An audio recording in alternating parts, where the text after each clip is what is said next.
दोस्तों, ये वसुंधरा की कहानी का दूसरा भाग है। अगर आपने पहला भाग नहीं देखा तो प्लीज पहले वो देखें, आपको दुगना मजा आएगा। आइए चलते हैं कहानी की ओर। फिर राजू किराने की दुकान से साबुन लाया और बाकी बचे पैसे मुझे लौटाने लगा तो मैंने मना कर दिया। मैंने बाकी के 80 रुपए उसकी जेब में डाल दिए और फिर मटकते हुए अंदर की तरफ चल दी। पीछे से राजू भी आ गया। मैंने कहा, क्या हुआ राजू, कोई काम है क्या? राजू ने कहा, भौजाई आज आंगन में झाड़ू नहीं लगी है, सोच रहा हूँ कि लगा दूं। मैंने कहा ठीक है, लगा दो, तब तक हम नहा कर आते हैं। मैंने अपने कपड़े आंगन में ही पड़ी खाट पर रख दिए थे। स्नानागार आंगन में ही बना था, इसलिए मैंने पानी भरा और फिर नहाने के लिए अंदर चली गई। स्नानघर का दरवाजा लकड़ी का था और उसकी दरारें ऐसी थी कि बाहर का नजारा तो साफ दिखता था, लेकिन बाहर का कोई भी अंदर नहीं देख सकता था। मैं नहाने लगी और फिर राजू आंगन की सफाई करने लगा। कुछ देर में सफाई हो गई और राजू जाकर खाट पर बैठ गया जहां मेरे कपड़े रखे थे। राजू ने मेरे कपड़ों का मुआयना शुरू किया और एक एक करके कपड़ों को देखने लगा। फिर हाथ में लेकर उसने उसे सूंघना शुरू किया।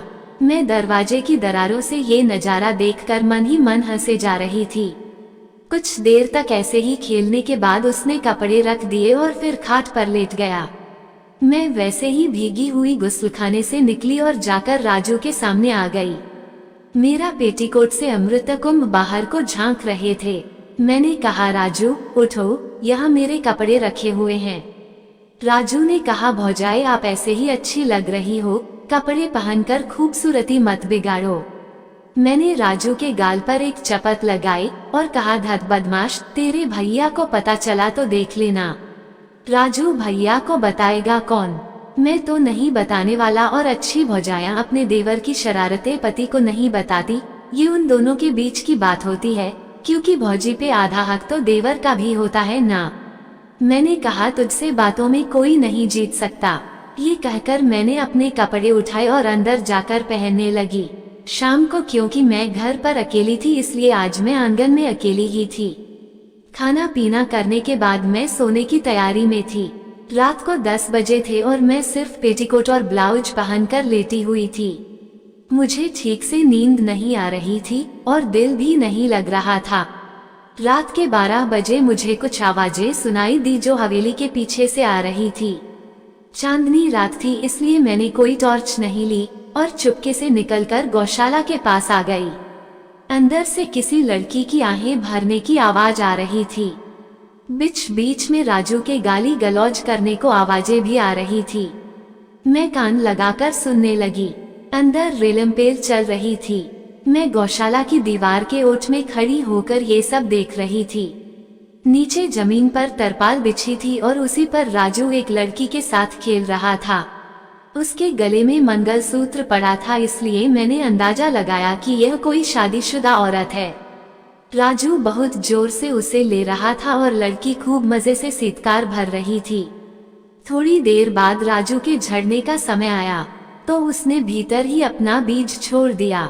दोनों हौंफ रहे थे और फिर राजू पेशाब करने के लिए उठा। मैं जरा किनारे होकर छिप गई और राजू मेरे पास से गुजरकर निकल गया। राजू के जाने के बाद मैंने फिर से गौशाला में देखा। वह औरत पड़ी हाँफ रही थी और खुद को साफ कर रही थी। मेरा ध्यान उसी पर था कि अचानक किसी ने पीछे से मेरा मुंह बंद कर दिया और फिर कमर में हाथ डालकर मुझे अपने काबू में कर लिया। मैं सहम गई और मारे डर के मेरी घिघी बंध गई।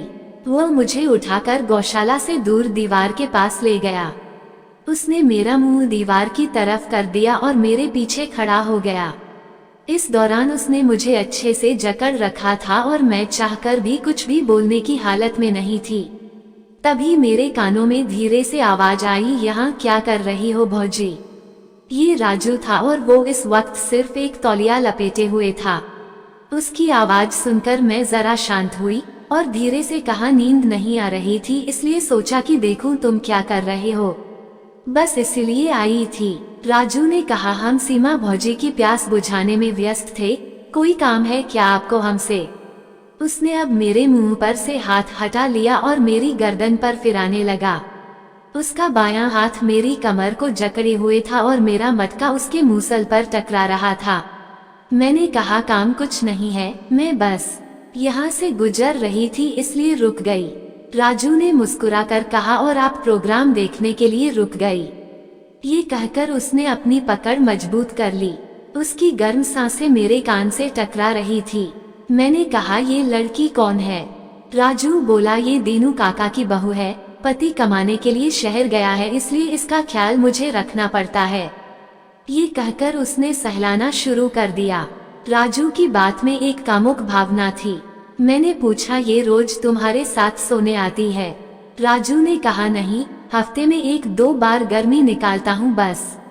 अब राजू और चिपक गया और मुझसे पूछा कैसा लगा आपको मेरा प्रदर्शन?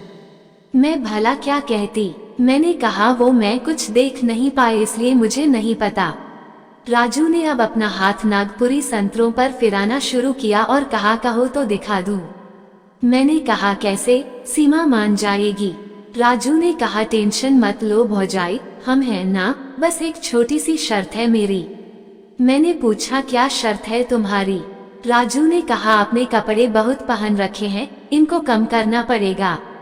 मैं बोली मतलब? मैं कुछ समझी नहीं। राजू बोला अरे तुम इतना सब देखोगी तो मुझे भी तो कुछ देखने को मिलना चाहिए ना, ये ऊपर का सब हटाओ और चलो मेरे साथ। मैं कुछ न बोल सकी और दीवार की तरफ मुंह करके चुपचाप खड़ी रही। राजू ने मुझे अपनी ओर घुमाया और फिर मुझसे पूछा क्या कहती हो भौजी? मंजूर है। मैंने कोई जवाब न दिया तो राजू ने खुद ही खींच दिया और वो सरसरा कर नीचे गिर गया। मैं शर्म से गड़ी जा रही थी। अब राजू ने एक एक करके हुक खोलने लगा। कुछ ही देर में ऊपर का भी जमीन पर पड़ा था और मैं 2 छोटे पर्दे में उसके सामने खड़ी थी। राजू ने मुझे ऊपर से नीचे तक देखा और कहा बिल्कुल हीरोइन लगती हो भौजी तुम तो। पता नहीं भैया तुमको छोड़कर कैसे रह लेते हैं। उसने कमर में हाथ डाल दिया और फिर मुझे अपने साथ गौशाला के बाहर ले आया। राजू ने कहा भौजी जब मैं सीटी बजाऊं तो अंदर आ जाना। मैं हाँ कहा और फिर राजू अंदर सीमा के पास चला गया। सीमा के सामने आते ही उसने अपनी तौलिया उतार दिया। उसका सांवला कसरती बदन किसी को रिझाने के लिए पर्याप्त था। उसने सीमा की आंखों पर उसी की साड़ी से पट्टी बांध दी और फिर उसके मुंह में मूसल डाल दिया। फिर सीटी बजाई तो मैं धीरे से आकार पास ही बैठ गई। अब मैं एक एक नजारे को बड़े ध्यान से देख रही थी। सीमा राजू के काले नाग को बड़े प्यार से चूस रही थी जैसे सालों बाद उसे चूस रही हो।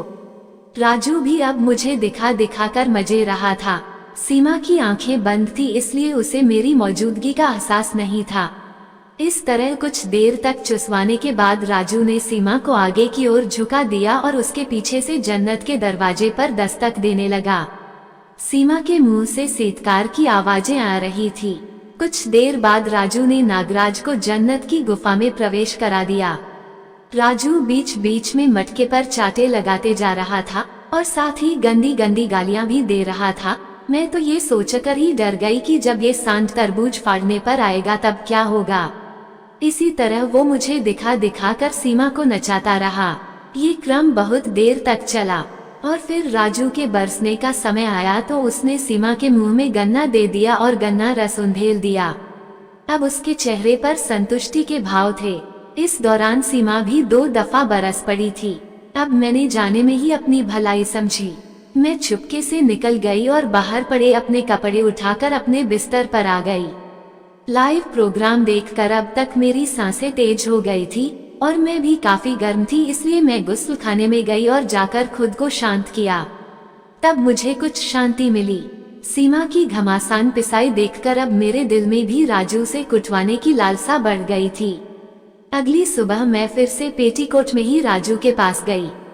राजू ने मुझे देखा और कहा क्या हुआ भौजाई, आज फिर साबुन खत्म हो गया क्या? मैंने कहा नहीं, शैम्पू खत्म हुआ है, मेरे लिए शैम्पू ला दो। राजू ने पैसे लिए और जाकर शैम्पू ले आया। मैंने शैम्पू लिया तो राजू ने पूछा भौजाई कल नींद तो आई थी ना आपको, कहीं रात भर करवटें तो नहीं बदलनी पड़ी? मैं जोर से हंसी और धत बोलकर अंदर की तरफ चल दी। आज मैंने मन बना लिया था कि आज राजू से अपने सिलबट्टे पर चटनी पिसवा कर ही रहूंगी। राजू शैम्पू लेकर आया और मुझे आवाज लगाई, लिया अंदर। वो स्नानघर में अंदर आ गया। मैंने कहा, राजू कल रात ठीक से सो नहीं पाई, बदन अकड़ सा गया है, पीठ दुख रही है बहुत। वो तेल रखा है, करा लगा दे तो पीठ पर। राजू ने सीसी से तेल लिया और लगाने लगा। मैं 7वें आसमान पर उड़ने लगी। पराया स्पर्श अधिक रोमांचित कर रहा था मुझे। उसने धीरे धीरे अपनी दिशा बदलनी शुरू की। अब वो आजू बाजू सरकने लगा, अमृत कुंभ को बगल से दबाने लगा। गुफा से झरना सा बह निकला, लेकिन डर के कारण वो आगे नहीं बढ़ पा रहा था। मैंने सोचा अब बहुत हुआ नाटक। मैं झटके से उठकर खड़ी हो गई और कहा, राजू मैं तेरी मालकिन हूँ और तू मेरा नौकर। चल अब मेरी सेवा कर अच्छी तरह से, जैसे कल रात सीमा की कर रहा था। और कहा हुए नागराज का फैन टटोलने लगी। राजू ने बेकाबू होते हुए हवा में झूलते दोनों अमृत कुंभ थाम लिए और मुंह से अमृत पान करने लगा। नीचे नागराज गुफा के द्वार पर ठोकरें मार रहा था। मैंने एक टांग उठाकर नके पर रख दी।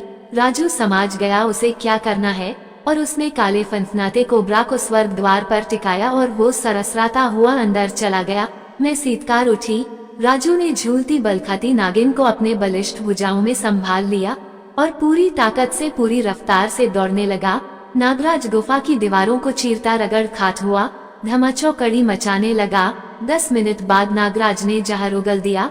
मेरे पैर बहुत दुख रहे थे, थक गई थी मैंने कहा, राजू ऐसे नहीं, बाहर चल, और कमरे में आ गया। 5 मिनट में ही नाग का फैन फिर से फैल गया था। वो तैयार खड़ा था। मैंने बादशाह मटका राजू के हवाले कर दिया। राजू ने पीछे जाकर तबीयत से मटके में तूफान सा ला दिया था। लहरा लहरा के दे रहा था। मैंने आज तक ऐसा महसूस नहीं किया था। कुछ देर में फिर से पानी पानी हो गया। मैं तो बेसुध सी हो गई थी। कब आंख लगी पता ही नहीं चला। और फिर जब तक पति वापस लौट कर नहीं आए तब तक राजू ने मेरी पुरजोर तरीके से सेवा की, तरह तरह से की। 2 दिन में पूरा गांव का गोदाम बना दिया उसने। फिर मेरे पति आ गए और हम लोग अपना जमीन का काम निपटा कर वापस शहर चले गए।